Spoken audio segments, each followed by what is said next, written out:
This is the A. I'm Reg Clay. Normally, Norman G would be here, but he is celebrating his 5th wedding anniversary with his beautiful wife, Mara.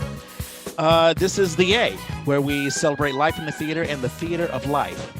The A is sponsored by Central Works, a new play theater, headed up by Gary Graves and Jan Zleifler.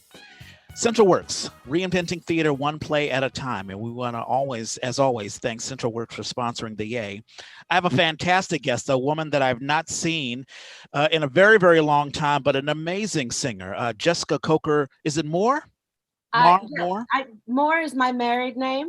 Yeah, but I know you as Jessica Coker, but Jessica Coker Mohr, you are the, I didn't realize this. I was looking at your Facebook thing, but I think you are you have an official title at Ray of Light Theater. Let me look. Yeah. Senior Associate Project Manager. No, I'm sorry. That's your day job. That's General Manager at Ray of Light Theater.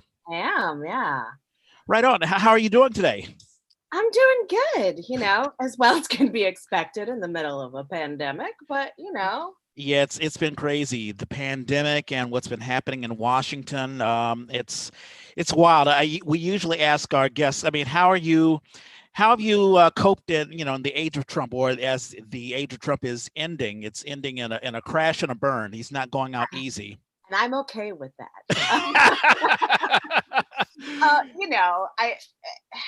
You get that feeling of like, hey, we made it through those 4 years. Like, we got this. Like we can move forward and thrive, as one could say. Yeah, exactly. Did it surprise you, what happened? I guess, the events of January 6th. I knew that there were Trump, lovers out there, but I didn't think it would be as crazy as, Yeah. people having to run out of the congressmen having to run out of their the place. I don't think you can ever say, oh, I'm not surprised by sedition. I don't think that's anything. There were signs of it, sure, but you never think it's actually going to escalate to that. You think yeah, everybody has their opinions and their beliefs, and but I don't think you ever expect that to happen. So yeah, it was a little shocking.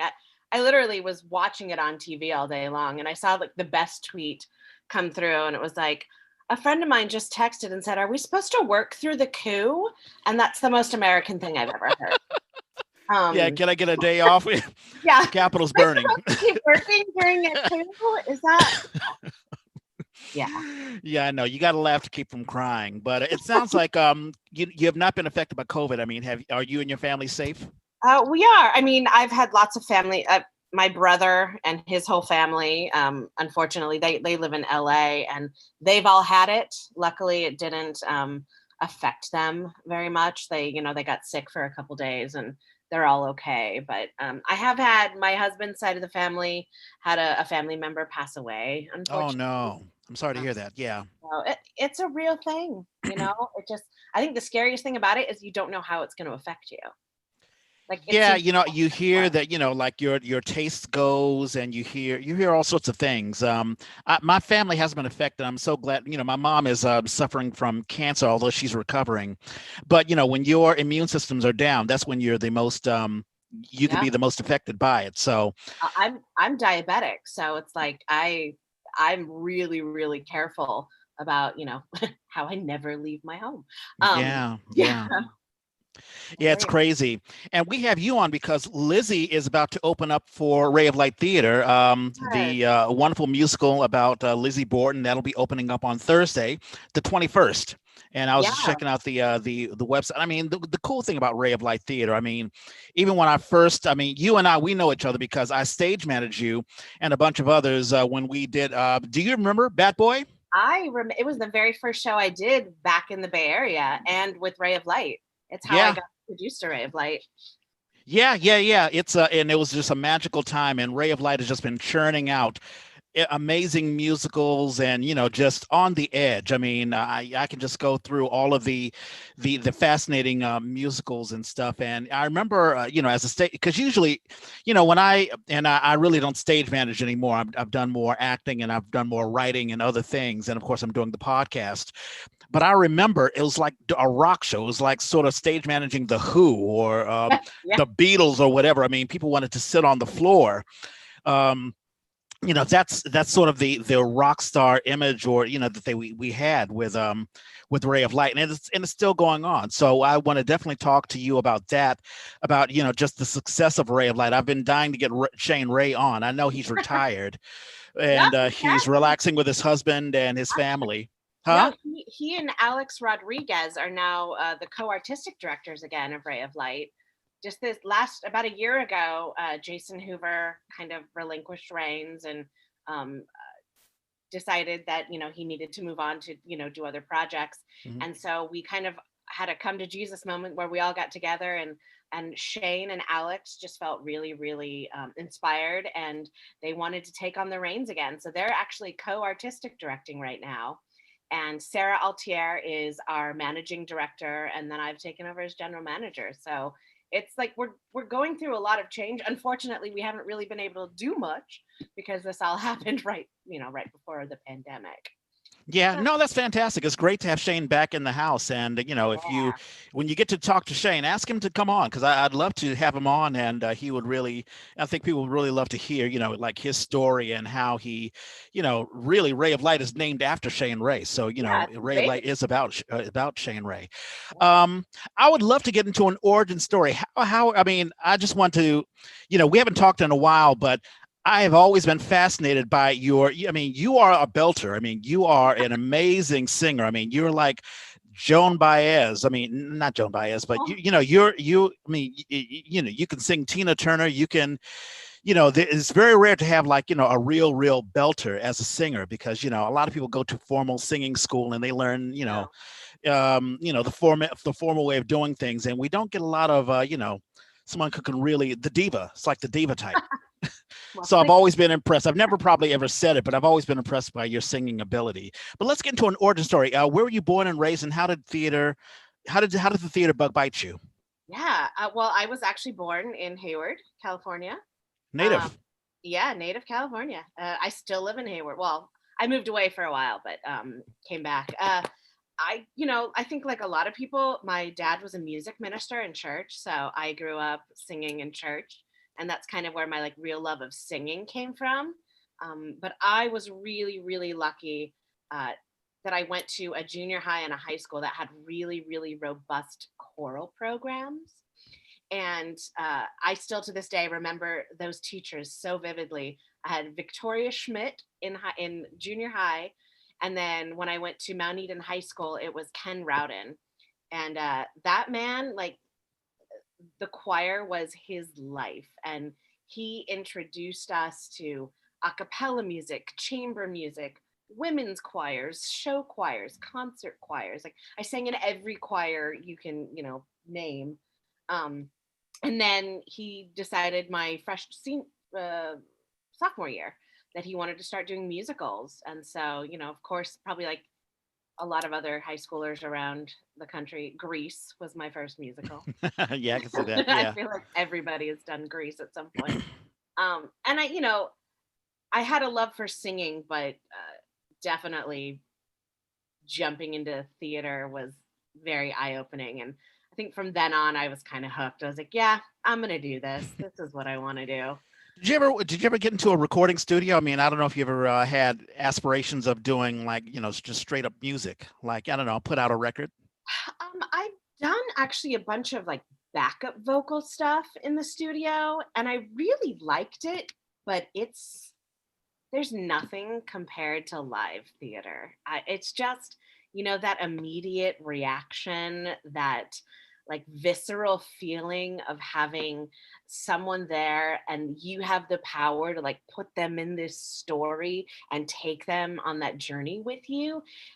that recording just doesn't have for me. Recording's very technical, you know. I remember the first time I did a recording gig, I sang a line and they're great. They're like, great, we're gonna do that 17 more times. And you're like, okay. And then they start, you know, stacking these vocals. And I actually had someone tell me, hey, we're gonna like untune you a bit.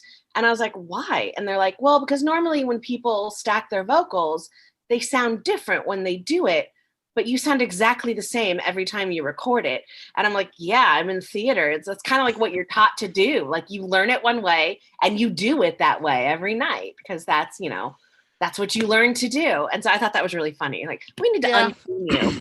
And I'll think vocally, that's exactly what you want. It's as Yeah. opposed to, you know, usually the auto tune is used to get you in tune, but you know, Yeah.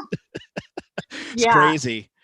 Yeah. So, did you ever take any did you ever go to college, formal training? I did. I went to the American Musical and Dramatic Academy in New York.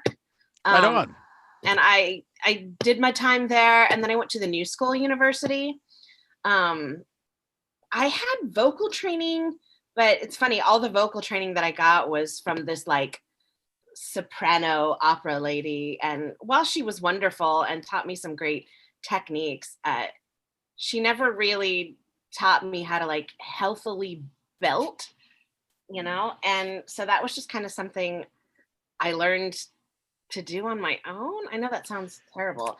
No. I mean, you hear stories of Janis Joplin, you know, sort of just doing, you know, whatever she wanted to do. And of course, she's, you know, a legendary superstar. It also reminds me, you know, we both, you know, come from, I guess, a church background where I also learned from church. And my dad is a singer. He sings even now. And you get the different types of training. You get the formal training, you know, like the diaphragm and making, you know, the resonators and the formal training. But then there's a type of training you just get from, I don't know, I wouldn't say the streets, but just sort of putting it out there. Like, you know, my dad had a vocal group. And so we would harmonize, sort of like, you know, like the doo-wop groups. And so there are all sorts of different types of training. And we're noticing theater. I had another guest on prior, musical director, and we talked about the evolution of musicals. You know, first you had Stephen Sondheim, and you had, you know, sort of the classics, but then you had like Grease, not Hair, and I'm trying to remember who's the writer of Jesus Christ Superstar. Yeah. Basically, musicals changed. You know, musicals became more, I guess, more street or more to the home, like In the Heights. You know, that's a perfect Lin-Manuel Miranda and Hamilton, where it moves away from the formalities and into, you know, it incorporates hip hop, it incorporates gospel, incorporates all sorts of things. So I think, you know, the formal training, but also just the natural gift that you have, it fits right in with today's theater, don't you think? Oh, 100%. I mean, sorry about that. It's okay. Andrew Lloyd Webber, that's what I was thinking about. Go ahead. You know, I had a good friend of mine who did music theater, and he's also an R&B singer, and he always says, you know, people can sing, but not everyone can sing. Yeah, you're absolutely right. You know, and I definitely think, no, I don't have as much training as a lot of people do, but you know, there's people who learn the notes, and then there's people who are musical. Yes. And I just like, when I sing a song, it's musical to me. Like I'm telling a story through that song. So it's not just about the notes for me. It's about, you know, the words that I'm singing, and that really just gets emoted through what I'm singing. So I kind of think sometimes I'm blessed that I'm not as formally trained, because I have no problem letting go of technique if I need to. Like if the moment calls for it, I don't need to sound pretty. Yeah, you know? yeah. There are moments like that where, you know, like I said the word visceral earlier, like people respond to what they know. You know, and when you're grieving, or when you're celebrating, or when you're angry, you know, you're not going to sound pretty. Yeah, exactly. So the Douglas Morrison Theater, they did a musical, Candide, back in 2015. I'm sorry, no, 2014. And I was involved in that. And it was really fascinating because we had a mixture of classically trained operatic singers, but then they also casted a bunch of just us actors who knew how to sing. We didn't have the formal training. Matter of fact, I read music very, very slowly. I can read it, but I can't like fast read it. I'd have to take it home and really digest it or whatever. But basically, I listen by ear, and I just sing by ear. And it was interesting, the director Michael Muhammad, he tried to get the classically trained operatic singers to sing in a different style for some of the songs, and also just to act. And they had a real problem because it's just not, they don't know the language for any of that. Whereas us actors, we were like, boom, we can go right into it. Of course, we had trouble hitting those high notes. But I think, well, let me ask you this. Have you had, because getting into acting, have you had any training as far as acting is concerned? Like, do you know things like beats and objectives and that sort of stuff? When I was in New York and I was going to school, it was everything. We did learn those very those technicalities of like, here's a song, we're going to break it down by beats. We're going to, tell our own story on top of what this story is telling us. So, it makes it more personal to you. We took voice production and speech classes. We took every kind of dance class imaginable. We took acting classes, straight vocal courses, movement classes. So yeah, we did all of that training. And it's kind of the same as, singing. Like, you do need those fundamentals and you need to know how to apply them. But there's also just something that's intuitive about it that makes sense to you and that clicks. And, some people can do it and some people can't. And that's, I can't draw a straight line with a ruler. So, I'm an artist in other ways. Yeah. No, a lot of, Norman and I, we've talked, and I think schooling, because we've had a debate about schooling, whether you need schooling or not. I think that schooling helps if there are habits that you need to break. It sort of strips you if there's something holding you back. And, there's some folks who, they may have quirks that, hinder them back. But I think for those who are just naturally gifted, for those who have a natural, gift for either acting or music, you don't necessarily need it, especially if you're cast in something that's just perfect for you. Yeah. I wanted to ask about your experience in New York. Growing up in Hayward, how was the New York experience for you? Well, I moved out there when I was 18. Wow. I spent 8 years there. And I didn't do a lot of acting. It's interesting. I was out there in the 97 to 2005, I think it was, or 2004. And I spent a lot of time auditioning, and, I was just kind of there at the wrong time, there wasn't roles for girls like me. I had a teacher in school that was like, "You're gonna get so much work when you're 40." Oh God, that's terrible. How's that a backhanded compliment? Jeez. Right, and in a way, like, he was 100% right. Like, these meatier, juicier roles that come as you're an aging actor, which I am in my 40s now, so I am seeing those roles come through that are like, yeah, give me a piece of that. But they're just, it kind of wears you down. And unless you have such like great support to do that, it's really hard to make a living as an actor in New York. And I accidentally fell into the business side of theater. So I spent 4 years working on 2 Broadway shows and a national tour on the business side. Wow, that's awesome. I worked in company management for Urinetown and 42nd Street on Broadway. And then I worked as an assistant company manager on the first national tour of Oklahoma. So I ended up on the business side of it without looking for it or without, trying to go there. But I also found a love of that too. So when I moved back to the Bay Area, I found like, oh, you can do both when you come back here. Like, you can actually have a career and a job and also do theater, and it doesn't have to be your only career that you have to devote every hour, minute, and day to. And I found a really like healthy balance in that, which is why I ended up staying in the Bay.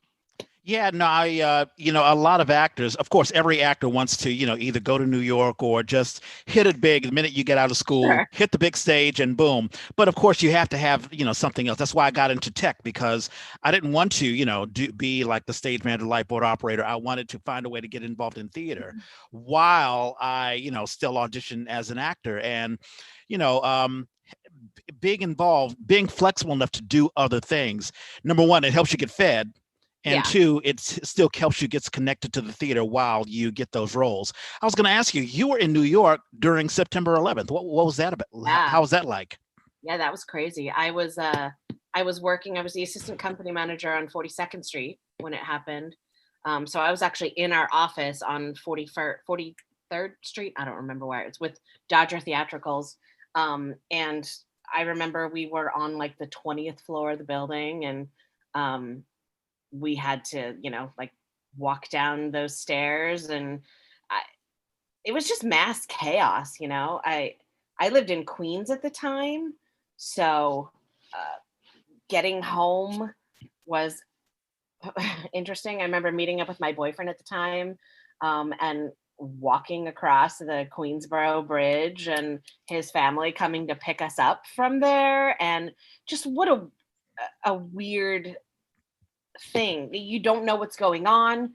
We didn't have, well, we had cell phones, but we weren't like, it wasn't the age of Twitter. There wasn't this 24-hour news stream that you could have on your phone. Yeah. So it wasn't until we actually got back to his house that we saw everything that was going on. His father at the time worked as a fire safety marshal for Rockefeller Center. So we were getting some information from him. But really, that was the first experience I've had that we were glued to the television. Like, it reminded me of those like old pictures of like wartime kids and families sitting around the radio, listening. No, listening to fireside chats. Yeah. Yeah. And you're like, why would they do that? And then all of a sudden you're like, yeah, that's exactly what you do, because you want every kind of information you can possibly get. Yeah, it was a trip. I mean, I was also there we had a year later or 2 years later, we had a blackout. Oh, okay. So we were like, what's happening now? Like, what's going on? And it ended up just being a blackout, but it was still a crazy thing to happen in the middle of New York City. Yeah, I went to I was in Tisch School of the Arts, from 87 to 91. So the New York that I know is completely different. I mean, post 9/11 New York, is I'm sure, all 42nd Street and all that stuff, I'm sure is cleaned up and Disneyfied and all that stuff. So I'm sure you miss New York. Do you miss New York? Do you want to go back? I do. I love New York. I go there at least once a year to visit and see shows, and I have a lot of friends there. I don't think I'd ever want to live there again. I mean, it's funny. I have a lot of friends there, and a lot of them I go and I see, and I'm like, oh, you're still doing the same exact thing you were doing when I lived here 20 years ago. Got it. So there's definitely a part of me that's like, I love it. I have this like love affair with New York City, but I don't think I'd ever want to live there again. I think I had my adventure. I spent 8 years there, and I had a great time. And I think everyone should move away from home at some point in their life and be away from family and make new friends and, cultivate what your life is going to be. Yeah, and you found a career. You mean, you got involved, and then you came back. Now, was it what brought you back to the Bay? Just coming home? I'd finished a tour. I had finished the tour of Oklahoma. All of my belongings were in storage, and I didn't have a place to live. And so I hadn't seen my family in a couple years. So I decided I was just going to come home and visit. And while I was here, my good friend James Egelhart was directing a show at Ray of Light Theater, and it happened to be Bat Boy, and he lost one of his actors. They had dropped, and he was like, "Hey, I know you're here right now, and like you're unemployed. Do you want to like do a show? I need someone." And I was like, "Sure." So that was actually how I started to do stuff in theater. And then shortly after, I met my husband, and he and I have been together for 16 years now. Yeah, I think Yeah, so. No, 16 wow, years. time flies. I'll Um, tell you a quick. yeah. We're breaking up a little bit. A quick James Iglehart story. So when I first came in, I got an email from a friend of mine saying, "Hey, they need a stage manager for this thing called Bat Boy," and I was like, "Bat Boy," and I typed in, and of course, it was this. It's based on. It's a musical. It's a wonderful musical based on this crazy National Enquirer or whatever it is, Sun story about half boy, half bat. And so I go in and I see Eli Newsom, and I just talked to Eli Newsom recently. He's in Connecticut with his wife, Christy. Yeah. But in any case, I saw Eli and I saw James Iglehart, not knowing who these people were. And I know the director from the email is James Iglehart. So I extend my hand to Eli saying, "Mr. Iglehart, my name is Reg Clay." And Eli was like, no, that's Mr. Iglehart. And I was like, oh, okay, I'm sorry. So that was my first introduction to James Iglehart, who is, of course, a Tony Award winner now. So a funny story is I had actually worked with Eli and James years ago. We did Jesus Christ Superstar together at Cal State Hayward when I was 16 years old, because James and I went to high school together. Wow. And I was 16 years old, and James was going to Cal State at the time, and he said, "Hey, we're doing Jesus Christ Superstar over the summer. You should audition." And I did, and I got in the show, and Eli was playing King Herod, and James was playing Jesus. And so that's how I met Eli. So then it was kind of like full circle that I got to come back around, and they were the only two people I knew, in the show. So it's funny that those are the two names you mentioned. Wow. Small world, small world. And Ray of Light. But you've done a bunch of things. I mean, that may have been the first one, but you've done a bunch of other things with Ray of Light as well.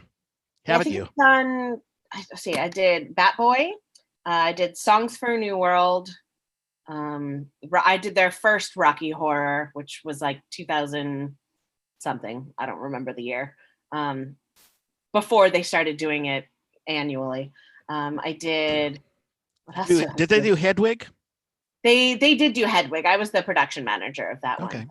I did Little Shop with them. I did Lizzie. And I did Jerry Springer, the opera. That's a funny one. Yeah. I know they did Triassic Park or something like that. They did. I didn't really get involved with them on the business side until a couple of years ago. So. Okay. Now, have you worked with other theater companies outside of Ray of Light? Yeah, I've done stuff with Broadway by the Bay, 42nd Street Moon.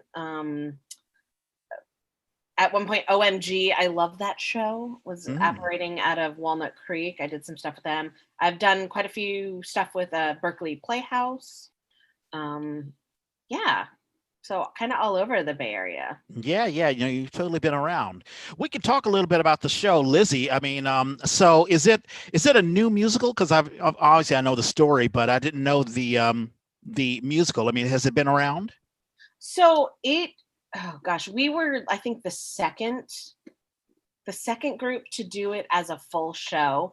It had spent some time, I think, at NAMPT, being showcased and worked through. They'd done it in Oregon, I believe, and then we were the second company to do it.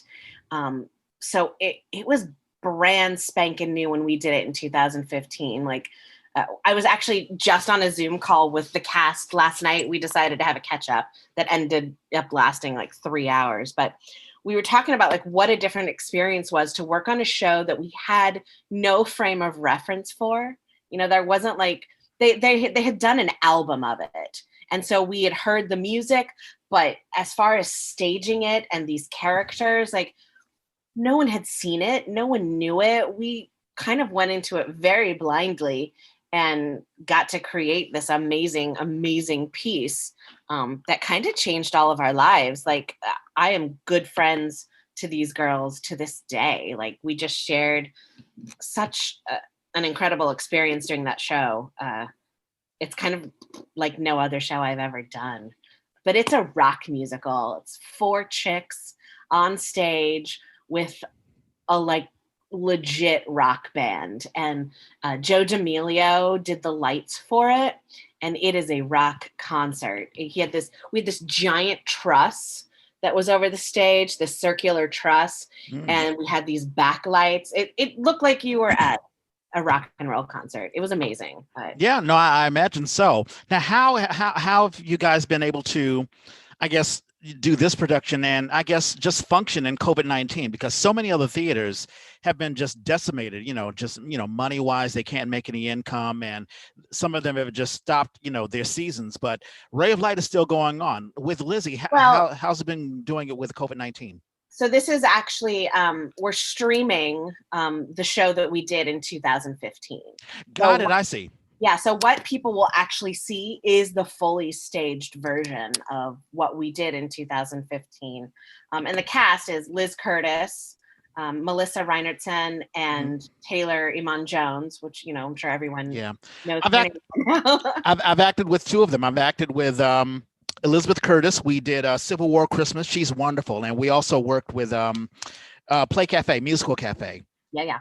And Melissa Reinertsen. We did 110 in the Shade. She was my love interest. Small world. Yeah. It's kind of like worlds collided and the four of us got to be on stage together. But what's cool about it is James Eigelhart is actually hosting the night.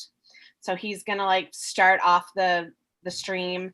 We're going to do the first act, and then the cast is going to come on with the writers who are joining us, and we're going to have a Q&A session during intermission. Taylor's going to sing a song from the show, and then we'll show the second act, and then our creative staff will come on, and that's Eliza Leone, who's our director, Dave Mushler, who has done right on Dave Mushler. Yeah, we've had him on the A too. He was our music director, and oh gosh, I just completely blanked on her name, and I don't. Nicole Helfer. Woo! Nicole Helfer, who was our choreographer. So they're going to come on after the show again with the writers and do a little bit more of a Q&A session. And then the cast, we actually did a recording of one of the songs from the show that we'll play at the end of the night. And so it's kind of an immersive thing in that you'll get to hear from the cast and the creatives, and the actual writers will be there. Yeah, I'm hoping it'll be the future of theater. It's something that I've talked with a couple of other folks that, it's sad to do an amazing event, like a musical event, and then, we break the stage down, it's struck, and then it's over, and you can tell someone about it. And maybe someone filmed it, maybe like one little camera in the back or whatever. But wouldn't it be wonderful if, especially in the age of YouTube, you can have both a great theatrical event where people can actually go to the actual stage and watch it, but also it could be streamed. I mean, Hamilton, we just, in COVID-19 in 2020, we got to see Hamilton, for a lot of folks who weren't able to see it, on the stage. And I'm hoping that that's where theater will go in the future, where not only can you see it, but it can be viewed, it can be streamed, and it's a different experience. Do you think could that be the future? Do you think? There's part of me that hopes so. I mean, we might not have a choice at this point. We don't. I know that the vaccination is here, and things are going to happen, but there's already different variants of this thing, and I think it's just changed people's mindsets of what we can do remotely and what we can't. But also just there's something really cool about exposing people to the arts that wouldn't normally be exposed to it. Even family and friends of mine, I've done quite a few things during this time. I did a Christmas album. I've done a couple cabarets. A friend of mine, we actually wrote a show and produced it.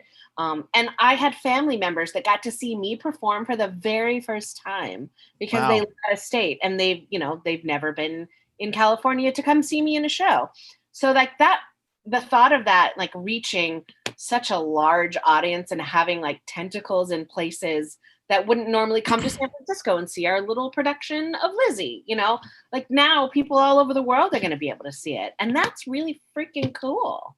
No, it's fantastic. And I think any actor or singer would love that. It's great exposure, and especially for a younger audience. I mean, I don't know how much you interact with the millennials, younger folks, but a lot of folks are, they're into their YouTube or, whatever's on, the iPhones or whatever. Yeah, exactly. TikTok. So I would think that this would be a way to bring theater to an audience that would not ordinarily go to a Yeah. theater. So who knows? Well, maybe that'll be the future. Yeah. I mean, you never know. I think it's kind of cool. I mean, yeah, I miss having a live audience for sure. I mean, nothing compares to being able to sing and perform for live humans that are, tangible and in front of you. But Yeah. um Now, is your husband, is he involved in theater at all? no, not at all. And it's beautiful. Um he's a journeyman, or he's a foreman that works for a construction company. He does fire suppression and has absolutely nothing to do with theater. And Oh, okay, I was going to ask for a love story, how the two of you may have met. In the month of February, the EA we're having a sort of a love fest where we're bringing on couples who have met through theater, and nice. so I was going to bring you on, but I guess, yeah, I guess he the theater bug didn't bite him, but he Yeah, appreciates your work, I'm sure. we did it old school. A friend of ours introduced us, and we started dating. Right So on. I have friends like dating through the internet, and I'm always like amazed. I'm like, yeah, I don't know. I would be so lost if I had to try and date now. Like Yeah, I'm it's just an old married lady, and I'm okay with it. No, no, no, no, no. I think, I mean, you say, I think you still look, not a day over, I don't know, 25 or whatever. I'll But, take it. I'll but take it. sure. But, and essentially you mentioned, age, because we've had a couple of guests on who they've talked about, when they first got into acting theater, they were the young ingenue, and, they got a lot of roles and a lot of, their careers was just picking up. And then they start aging into another aspect of their careers, and they have a very hard time. I mean, how have you dealt, just as a woman, and I think it's important to for especially a guy like me, because I don't know, Yeah. how, I mean, how is it? I mean, how, it sounds like Ray of Light has treated you very well, but are It, you frustrated, being an older woman who's involved in theater? I'm frustrated at all, actually. I mean, I'm a character actress. I'm a belter. I was never the ingenue. So I was never cast in those young flighty roles, so to speak. If anything, I was always cast older when I was younger. Um, there is some part of me that's a little like, wait, I'm in my 40s now. What? I don't feel 40. I don't know what 40 is supposed to be. I just remember growing up and thinking, oh, 40 is so old. And I'm 42. I'm not shy about it. If anything, I think the roles have gotten meatier and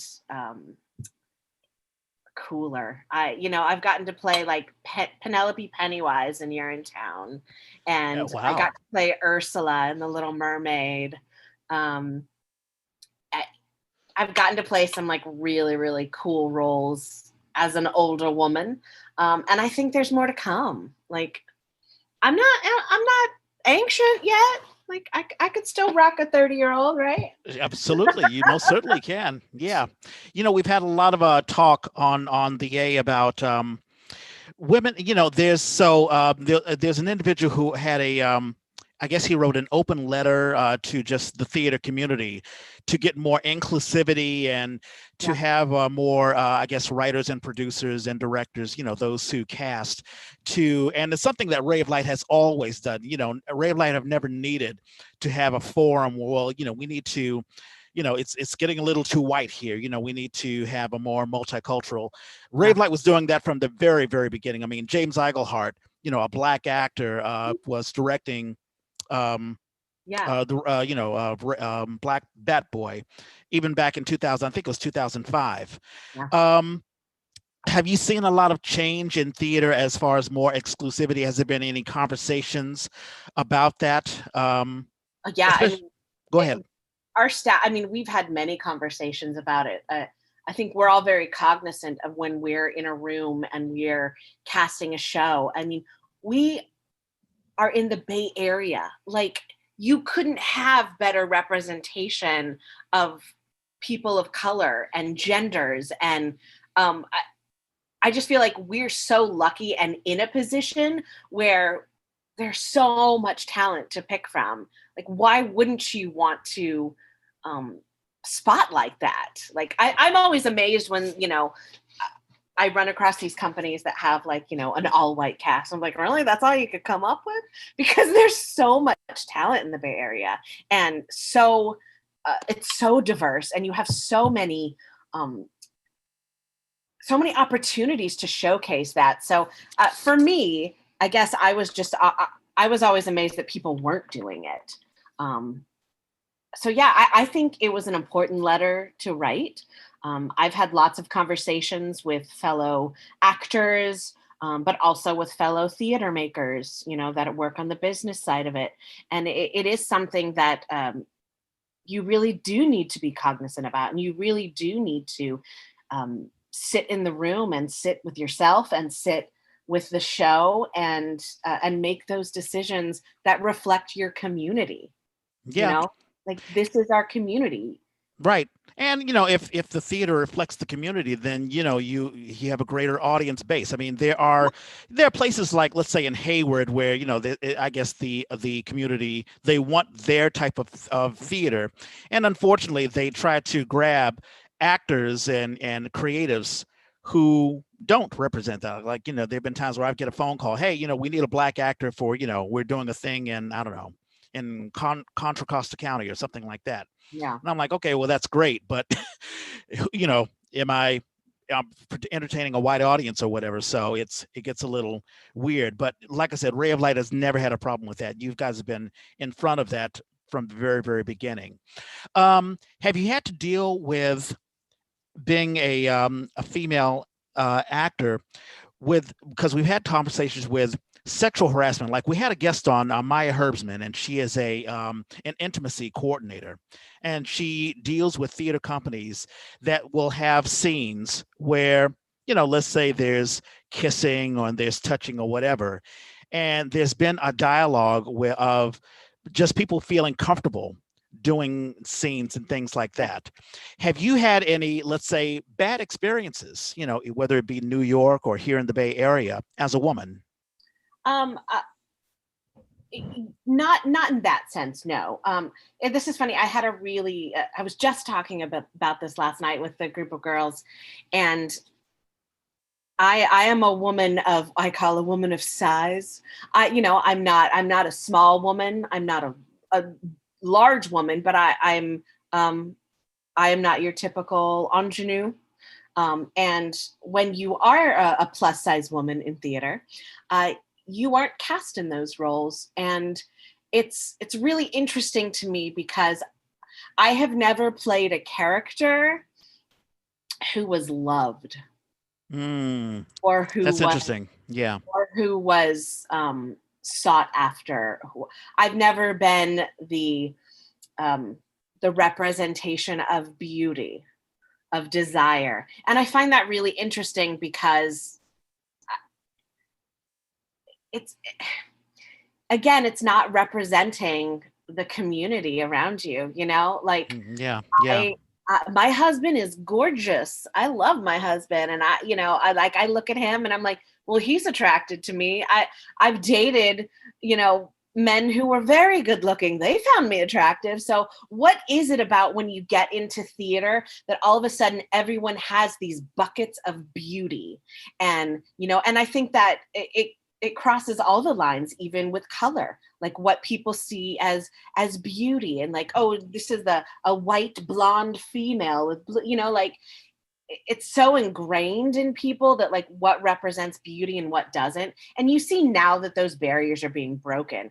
But, here we are in 2021, and I've yet to play a character who was desired. Yeah, it is interesting. And a lot of times, and, we've talked about how, there are choices made by actors, but there are choices made by theater directors and producers, yeah, who bring in these stories. It's like, oh, we need to do this. And it's almost a Disneyification of of beauty or whatever. It's like everyone has to look this way or that. When you would think that theater would be the place to break those boundaries, to break those stereotypes. Like I remember doing Women on the Verge of a Nervous Breakdown. We did that at the Town Hall Theater, and Don Monique Williams, who directed it, made it very clear that this was a story about middle-aged women, Yeah. middle-aged women who, one was plus size, a woman named Anita Veramontes, who was cast, a great singer, plus size woman. And she talked about feeling invisible, because I guess in the storyline, her husband runs off with this other woman who's also middle-aged. But basically, these were tales by middle-aged women. And it was a direct choice made by Don Williams and also by Susan Evans, who's the artistic director, or she was at the time, of Town Hall Theater. But these are choices that are made where someone's like, we're not going to tell the same old story. We're going to make a change. And you're right, more of that is needed because, hey, everyone needs love. And, everyone, it's.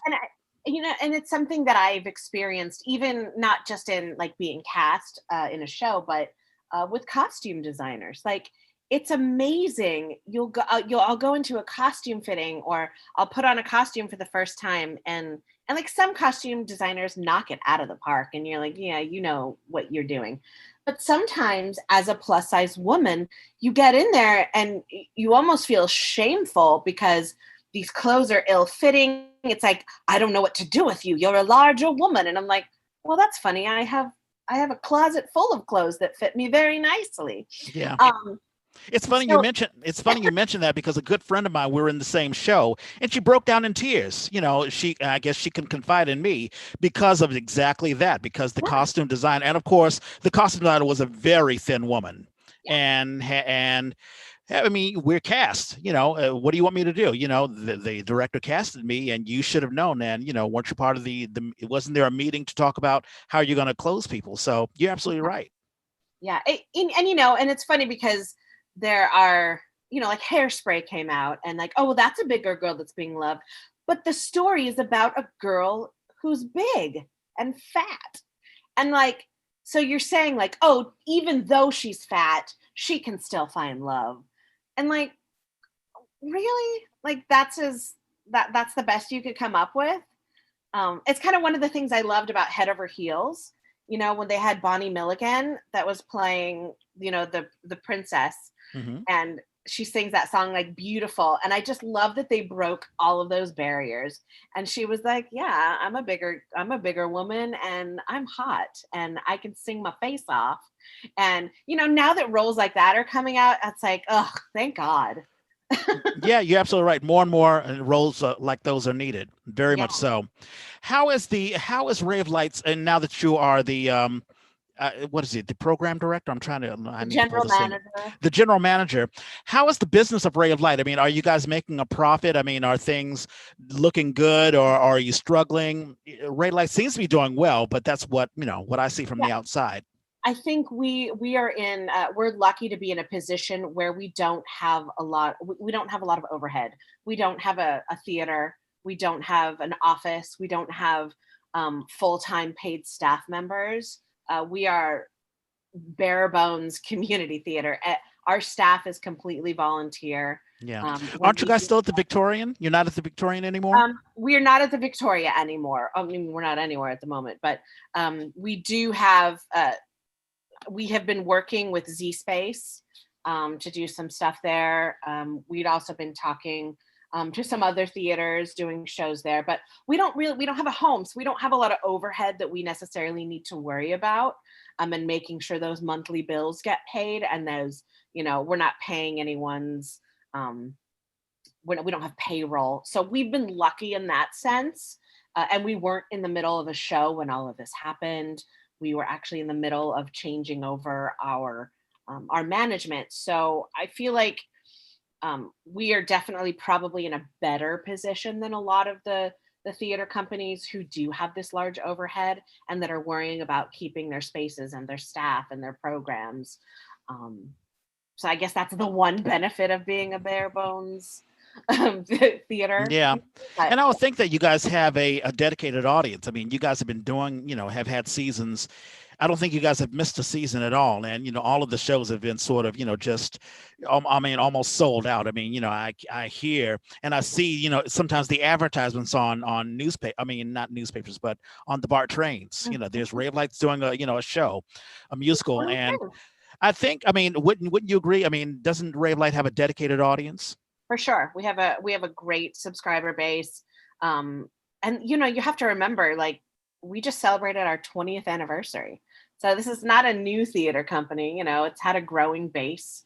And I think once they really branded themselves with the blood, sweat musicals, like, we really put ourselves into this position of being the niche company that we are. We made it very clear, like, these are the kind of projects we want to do. We want to break boundaries. We want to do an all-female Jesus Christ superstar.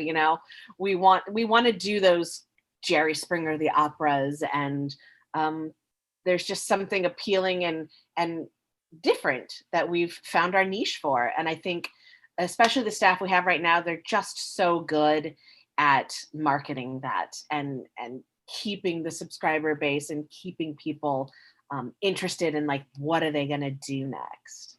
Yeah, I totally agree with that. No, it's fantastic. I was thinking about Leanne Borghese. Are you still working with her and Soila Hughes? We haven't done a boobs show that was the cabaret group we did. Yeah, I remember that. It was busty, outrageous, over the top broad singing. No, we haven't done a show probably in 4 years. Leanne moved to New York and spends a lot of her time there. And Soila got married and had 2 kids, and, life just gets crazy and busy. And I started doing a lot more theater. So it just got harder and harder to find that time where we could all get together and really put shows on together. But man, those 2 ladies, I learned so much by working with them. Leanne especially, like, Leanne's an amazing talent. She has this gift where we would be on stage and she would mess up the lyrics of a song and somehow mess those lyrics up and then sing the next phrase to rhyme with what she had messed up with. And, like, her ability to just think on the fly was something that I was always like, teach me your ways. Because I do feel like everybody you work with, you learn something from. And to me, that was, like, one of the biggest things with her. And I was just like, how do you do it? How do you just pick up where you are and fix it? And I've met very few people who can do it. Sean Ryan, who's a cabaret artist that I work with in LA, he has that ability. He can just, like, talk his way around and end up right back in the song. And you're like, how do you do it? And then Soila, who is just this, like, comedic genius, in my opinion. The 3 of us together were so different and we had such different tastes that somehow it just worked. Like, we were like, hey, let's do a Fergie medley. Like, why not? let's do a Lady Gaga song. Sure. Yeah, no, you guys have kept what's the boob cabaret. You guys kept that going on for a long time, and Leanne was just an amazing, and I think she was an amazing actress as well, an actress and singer. I hope she's still doing it in New York. I mean, I hope she's still. I'll have to find out what's going on with her. She's still doing a ton of cabaret stuff in New York. She does stuff out here too. She spends time back and forth. Her wife still lives out here in Brisbane, I think. Okay. Yeah. I'd love to get her on the A. Where do you see yourself in the future? I mean, are you satisfied? Are you restless? Are you getting as much as you want out of Bay Area theater? I mean, Ray of Light has treated you very well, but where do you see yourself? I don't know, 5-10 years from now. Well, I love performing. I hope I'm always performing in some way or another, whether it's cabaret or doing, full shows. It does get harder the older you get. You definitely feel it a little more. I do have a full-time job, so working full-time, working 40 hours a week, and then doing a show on top of it used to be real easy when I was 25. And now, the aches and pains of 17-hour days catch up with you a lot quicker. But I do hope to keep doing shows, whether it's here or my husband and I have talked about moving to Sacramento, and they have a really robust theater community out there, and I know a lot of folks out there. I was just talking to the Lizzie girls last night, and they were all telling me, you need to direct something, and I was like, I don't know, that's terrifying. Oh, you could do that. Totally do that. It sounds terrifying to me. And maybe it's because I am on the business side of it and I know what it takes to direct a show. And I have the utmost respect for directors because it is a lot of work, a lot of vision, and a lot of making things happen. And that scares me a little. But I love working with other actors, and who knows? As long as I'm involved in the arts somehow, I am a better person for it. Have you thought about writing, maybe songwriting or playwriting? I tried. My sister is a really gifted songwriter, and has a beautiful voice. And I tried. It's just I don't have the passion for it. And I think in order to be good at something, you do have to have that passion for it. And I've just never found that particular aspect of it exciting enough, and I'm just not very good at it. Like, give me a song and I'll sing the crap out of it, but writing a song, I mean, that's another level of talent that I could only wish I had. Yeah. Well, no, when you say you can sing sing the heck out of a song, you are certainly right. Well, we're approaching the 1 hour mark, and I don't want to take too much more of your time. But for those who are listening, Lizzie, which is being performed, I guess, at the Ray of Light Theater, will be on January the 21st, and I'll post the link in the description. When I post the A up, so you can check that out. Anything else going on with you? Do you have any other shows or anything that you're going to promote? Anything after the 21st? I'm going to be working with 42nd Street Moon. They have a gala coming up. I'll be doing some work with them. And that's it as of right now. But send me the link to the 42nd Street Moon, and we'll definitely post it. So that's Lizzie, and like I said, I'll post that up. I'm so glad the Ray of Light Theater is still doing things. I mean, if we're cooped up in your apartment or house during COVID-19, you can't go out. There's nothing to do. There's always something. You can always click and go online, and you can see some really, really magnificent theater. Yeah. So that'll be great. Jessica, did you have a good time? I had a great time. This was a lot of fun. Any chance I can get to talk about theater and just the love of performing is precious to me. So, thanks for having me. Absolutely. Yeah. Thank you for being a guest. And I'm so glad the Ray of Light is still churning on. All righty. So I'm going to promote a couple of things. So also with Lizzie, Theater First, they're having what they call Across the Line, finishing the 40K marathon. They have an auction that'll be going on from the 18th till the 24th, and they have a gala on the 24th. The Aurora Theater is doing The Bluest Eye. That's being directed by Dawn Monique Williams, and she's been a guest on the A. That'll be April the 9th through May the 21st.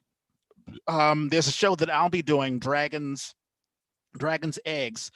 That's Dragon Nest. They do a series of one-acts by young budding playwrights, and I'll be doing one of their shows, and that'll be tomorrow at 2 p.m. and I'll have a link to that. And also, the very last thing I want to promote, and actually it's happening tonight, that is the FAMI Awards, Plethos Productions, and I've done a bunch of things with Plethos. They are having a season announcement soiree tonight at 7 p.m., and if you can make it, there's a link that we'll have, and we can post that up, and you can check that out. And here's my usual blurb. You're probably watching this on YouTube. If you are, please like and subscribe. Let us know what you like or what you don't like about the A. Also, you may be listening to this traditionally on any podcast app, and we are on all podcast apps as well as Spotify. And if you're an Android user, you can use the SoundCloud app, or just go on soundcloud.com and you can find the A. The A was created by theater people for theater people. If you have a show you want to advertise, if you just want to advertise yourself, let us know. Hit us up. We're on Twitter, Instagram, Snapchat, I'm at Red Space Clay. Norman is at Hoosier Hoosier. Jessica, do you have a social media? Is there a place that people can reach out to you directly? Yeah, I'm on Instagram. It's Mohr Coker, MOHRCOKER. I'm on the Facebook. You can find me under Jessica Coker or Jessica Mohr. And I'm on the Twitter, which is BWayJessie, BWayJessie. Right on. So if any budding playwrights or musical writers, or even Jessica is the perfect person if you're looking for a fantastic singer and a fantastic actress as well. You got to check her out. With that being said, thank you so much, Jessica. And as Norman and I always say, we got to find a better sign off. And we are out. Have a happy 3-day weekend, everybody.